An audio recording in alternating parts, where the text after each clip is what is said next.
Hola, buenos días. Les habla el doctor Ricardo Contreras. Vamos a trabajar hoy lo que es el aparato crítico, que es muy importante que sepan manejarlo, entenderlo, y nos va a permitir a nosotros hacer trabajos de manera ordenada, de manera clara, de manera sustentada, los trabajos de investigación. Bueno, ¿qué es el aparato crítico? El aparato crítico es la denominación técnica referida al conjunto de consultas hechas y también a las reflexiones que vayamos haciendo de manera organizada y sistematizada que sustentan, soportan un trabajo de investigación o un ensayo. También puede ser un ensayo. Como son notas, referencias, citas bibliográficas, aclaraciones, notas de pie de página, y otras cosas, para construir un cuerpo de argumentación fundada en dicha investigación o en un ensayo. Entonces, hay trabajos de investigación, hay ensayos también y son importantes y el aparato crítico juega un papel fundamental porque es donde va a estar sustentado el trabajo. Tiene una serie de implicaciones, ¿no? Cuando uno hace una investigación, se pregunta, quién ha investigado el tema, qué vacíos existen, qué tanto se ha investigado, qué logros se han conseguido, desde qué dimensiones, qué aspectos faltan por abordar. Sí, siempre lo hacemos en un momento histórico y es importante irnos acercando a ese conocimiento. Bueno, yo lo voy a explicar de la siguiente manera. Hay que romper con el espontaneísmo. El espontaneísmo es creer que uno llega y por el acto de hablar las cosas uno las está inventando y no, hay procesos sociales que se vienen construyendo. Entonces el espontaneísmo no es esa generación espontánea donde uno llega y ya empiezan a existir las cosas. Las cosas existen como problemática, existen en un campo, en una discusión de un campo y donde están centradas. Hay otro problema muy fuerte que se llama el ingenuismo. El ingenuismo es a veces cómo formulamos los problemas y a veces hacemos una formulación inmediata. Sí es importante que pensemos, pero también que pues, sospechemos la actitud como estudiantes o como investigadores o como personas que tenemos ante las cosas. Entonces sí hay que romper con el ingenuismo y con el inmediatismo también. El inmediatismo es pensar que el problema está ahí, ¿no? Que el problema de los pobres es que no tienen dinero y ya es problema de ellos y no vemos el sistema completo. O el problema de una enfermedad, pensamos que es el problema inmediato y no vemos los sistemas de contagio, los sistemas, o cómo se ha venido contagiando, no sabemos dónde está el virus, no sabemos. Entonces, ese tipo de cosas, el inmediatismo es una manera del espontaneísmo que quiere explicar las cosas directas y en ese momento y de manera inmediata y según tú estás apelando a la realidad cuando desconoces todo un trasfondo de lo que se está dando. Hay otro que es el arbitrio. Ahora, déjenme decirle que sí hay elementos arbitrarios, pero sin embargo el arbitrio es algo difícil y el arbitrio es un acto de poder de decir, existe o no existe, está o no está. Entonces sí es importante en esos actos de poder sospechar de ese arbitrio, ¿no? También es un trabajo muy importante de la epistemología de la investigación que hay que hacer y que hay que estar reflexionando. Y nuevamente, pues hay que ver los criterios de autoridad, las autoritas, y a veces dice, pues ¿quién lo dijo? No, pues lo dijo el presidente. ¿Quién lo dijo? No, pues lo dijo el predicador religioso. ¿Quién lo dijo? Lo dijo en la Biblia o en otro libro sagrado. No, no podemos trabajar nosotros así.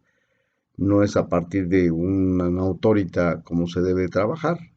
Entonces, ¿cómo se debe trabajar? Bueno, pues generalmente nosotros cuando abordemos un tema y lo queramos hacer seriamente, para un ensayo o para una investigación o para una monografía o para un reporte o para un artículo, pues tenemos otras formas otro tipo de trabajo académico o trabajo de investigación, pues apoyamos en una investigación documental, exploramos en un campo disciplinario, pues si tiene que ver con los negocios, si tiene que ver con la psicología, si tiene que ver con el universo, pues entonces está en astronomía. Entonces tenemos que ver si tiene que ver con economía, si tiene que ver con sociología, si tiene que ver con antropología, si tiene que ver con lingüística, si tiene que ver con ciencias políticas. Hay que ubicar el campo disciplinario porque ya la construcción del conocimiento se ha venido dando a través de los distintos campos, la división intelectual de trabajo y tenemos que entender cuáles son las contribuciones, qué es lo que se ha dicho, en qué han contribuido y qué es lo que queremos explicar, ¿no? Entonces hay que ver qué investigaciones hay sobre los temas, ya lo habíamos señalado en un capítulo anterior que se llamaba El estado del arte, para que lo consulten. Está la de las posturas, están las contribuciones. Las posturas son de los autores y las contribuciones es que han formulado algunos descubrimientos, algunos develamientos, algunas formulaciones, interpretaciones a través de métodos hipotéticos o a través de métodos interpretativos. Sí, y todo eso lo tenemos que hacer nosotros a través de registros en citas. Entonces hay que ir registrando las cosas a través de pues, en qué libro lo consultamos, en qué revista lo consultamos, este, cuál es nuestra impresión. Y hay distintos tipos de citas que también lo vamos a platicar. Bueno, esto es importante y debe ser contemplado. Bueno, el aparato crítico pues, tiene citas textuales, tiene notas de referencia, tiene aclaraciones, notas de contenido y notas de pie de página. Sí, o sea, es más, pero bueno, vamos a poner, estas son las más notables. Y bueno, pues una nota, una cita bibliográfica es aquella que hace referencia, pues, en qué libro lo consultamos. Una cita hemerográfica que está dentro de las bibliográficas es en qué revista la consultamos, en qué página, de qué revista la consultamos. Entonces es importante ir registrando para que no lo diga, pues ¿quién lo dijo? Pues la mamá de Memín o la abuelita de la esquina o la señora, mi vecina, no, no, tenemos que ir fundamentando en un campo determinado, que es cuáles son las contribuciones ante el tema. Y si fuese un tema nuevo, bueno, pues hay que replantearse, pero tiene un contexto, tiene una génesis, tiene una genealogía propiamente. O sea, hay un momento de su construcción y hay una serie de contradicciones y de problemáticas en el momento de la construcción. Bueno, esa es la cita bibliográfica. La cita textual, tiene que ver, pues ya que vayamos nosotros transcribiendo lo que vamos registrando. Eh, por ejemplo, hay libros que hablan bueno, de la hambruna, hay libros que hablan de los objetivos del milenio, hay libros que hablan de lo que se debe contemplar en los intercambios internacionales, en el comercio. Entonces, la cita textual puede ser sintética de lo que va diciendo los distintos libros. Se hace la cita bibliográfica para que nosotros sepamos de dónde.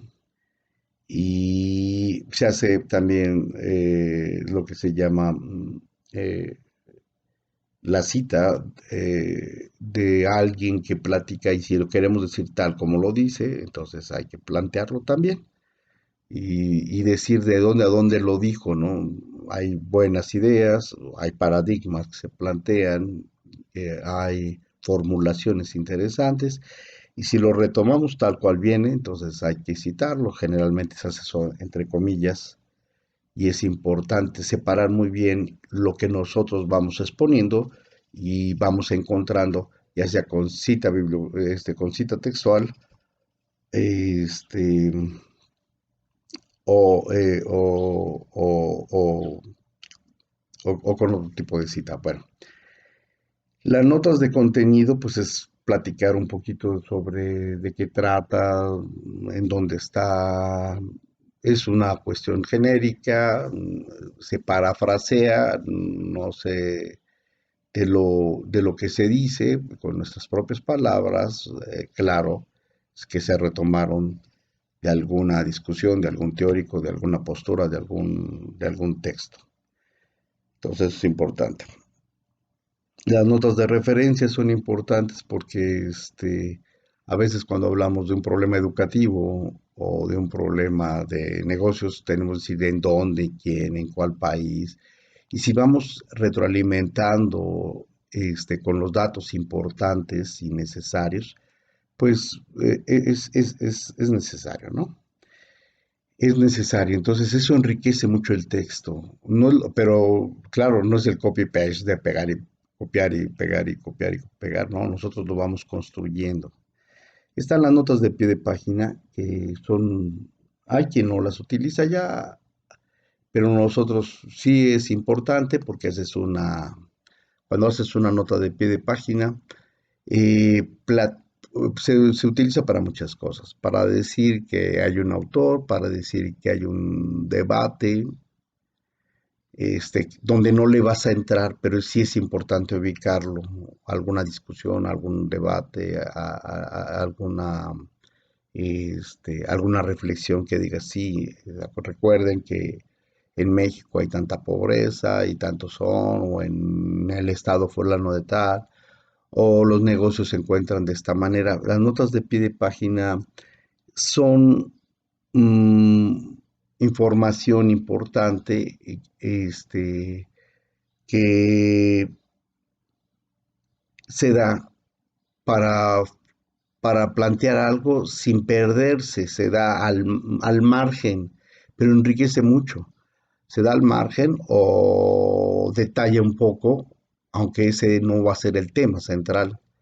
Entonces, contextualiza una discusión o contextualiza un tema. Bueno, eso es importante. Mantiene un diálogo, señala en donde dice, bueno, este hombre no solamente descubrió esto en economía o esto en administración o esto en psicología o en esto en educación, sino que también hay cosas que pueden ser ahí retomadas. Entonces la nota de pie de página es interesante, puede profundizar y hablar de que, bueno, pues más adelante se va a seguir con esa investigación, puede hablar de un tema y decirlo, ¿saben qué? Si les interesa este tema, pueden recurrir o consultarlo de manera más profunda, o solamente voy a retomar esto, pero hay más cosas que se han planteado, entonces para eso sirve la nota de pie de página. Y también las aclaraciones. Las aclaraciones no solamente son del aparato este, expositivo, son parte del aparato crítico donde tú dices, sí, miren, estaba una discusión muy importante en una época entre los biogenistas y los abiogenistas y vas aclarando las cosas, generalmente también se puede hacer a través de una nota de pie de página y esa aclaración es importante para que, por ejemplo, a veces hay conceptos o definiciones conceptuales o teorías que plantean una cosa y en otra teoría tienen otro enfoque. Entonces esas aclaraciones son fundamentales en un trabajo para decir, sí, estoy viendo el miedo desde este enfoque o estoy viendo el mercado desde este enfoque. Entonces es importante hacer las aclaraciones en un texto porque permite darle pureza, entendimiento al texto. Bueno, entonces a eso nos referimos en el aparato crítico con estos otros documentos. Bueno, recordemos que la investigación generalmente inicia, bueno, en que nosotros vamos a ver de qué trata un tema, ya sea para un libro, ya sea para un trabajo académico, artículo, ensayo, para una exposición y demás, tenemos que tener bien de dónde traemos las fuentes. Están las consultas que vamos haciendo, donde vamos registrando. parte de la problemática y la referencia sobre un tema, el tema que vayamos a tocar, de empresas familiares o la educación o las formas de organización, la desigualdad, tantos temas que hay. Entonces es importante ubicarla dentro de la investigación documental como parte de la consulta y las referencias de un tema. Bueno, déjenme decirles, el aparato crítico es fundamental. Nos ha tocado ver libros donde no vienen fuentes. Y entonces tú dices, ¿en qué se basa toda esta discusión? Y también me ha tocado ver, por ejemplo, tesis que tienen bastantes fuentes. Lo interesante es poner de qué fuente se va planteando las cosas, este, y en dónde está sustentando las cosas. Y es interesante el aparato crítico porque a veces tú puedes verlo, claro, no es una cuestión ultra determinante, pero sí ir viendo, por ejemplo, no es lo mismo que hayas hecho un ensayo, por ejemplo, o, o un avance de investigación, y donde hayas consultado a tres gentes, a que hayas consultado pues, a los más importantes, ¿no? En el debate, eh, o a los clásicos, que es fundamental. Hay gente que piensa que nada más, mientras más importante las citas y más actuales, se supone que hay un nivel de actualización, sí, pero también hay un nivel de moda. Entonces, por eso siempre los clásicos son fundamentales, y los clásicos en psicología, y los clásicos en economía, y los clásicos en derecho, y los clásicos en sociología, en ciencias políticas, son importantes porque fíjense que han hecho planteamientos y han dado el sustento que, que han permitido generar estructuras interpretativas o explicativas, que han permitido mantener la discusión. Tampoco no es una antología, ¿no? De que hables de todos los que han dicho al respecto de eso, bueno, si no fuese el caso, pero sí es importante ubicar. Bueno, y esta aclaración de los clásicos es importante porque a veces hay unas cuestiones como de modas y entonces no, no, no, esto no es de moda. Hay cuestiones que se han discutido ya desde hace tiempo. Y hay buenas formulaciones, sobre todo hay que rescatar las buenas formulaciones o plantearlas desde las bases.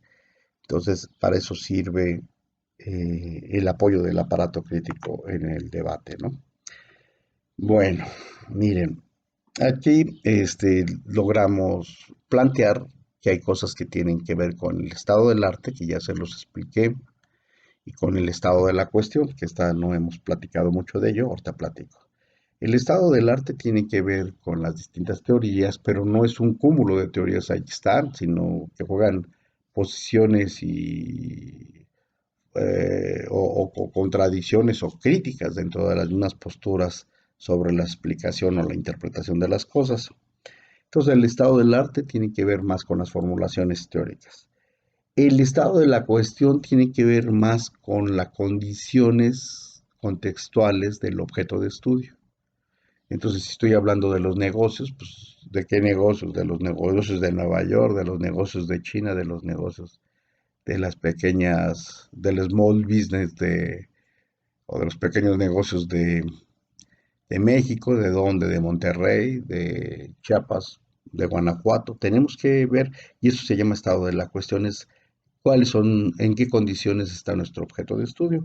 Y aquí logramos ver, ¿no? Miren, por ejemplo, las citas bibliográficas, las hemerográficas, generalmente, y otras, porque acuérdense que también hay otro tipo de fuentes, está la pinacoteca, está la audioteca, hay otras cosas, hay otras fuentes también, no solamente son libros y no solamente son revistas, hay más cosas y hay espacios donde se pueden consultar esas cosas. La pinacoteca, acuérdense, son sobre pintura. La videoteca, pues donde hay videos y donde hay grabaciones, de entrevistas y demás en audio, pues también la audioteca pues tiene también otras, o entrevistas que se han hecho en video o están en un video, entonces son importantes que sepan que hay hay muchas fuentes y que no nada más tienen que ver con esto, ¿no? Están las citas textuales, ya donde señalamos qué es lo que van diciendo. Las citas bibliográficas donde registramos en qué fuente.